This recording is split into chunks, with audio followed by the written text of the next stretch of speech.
بسم اللہ الرحمن الرحیم۔ محبت کی انتہا جسم ہے۔ ایک شخص محبوب کی صرف روح سے کیسے محبت کر سکتا ہے؟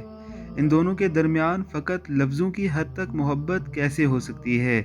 محبت کا محور اور منبع روح ہوتی ہے اور مقصود و مطلوب جسم ہوتا ہے۔ لہٰذا محبت روح مال جسم کا نام ہے۔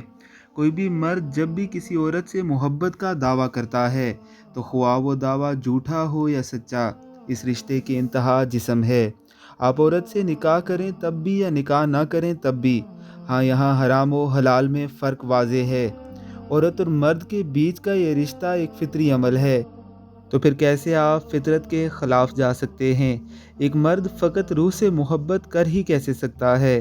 آپ تاریخ کے اوراق پلٹ پلٹ کر پڑھیں، انہیں ڈھونڈ ڈھونڈ کر نکالیں اور پھر پڑھ کے شاید ایسا کوئی واقعہ ملے، مگر معاف کیجئے گا ایسا کوئی واقعہ آپ کو ملے گا ہی نہیں۔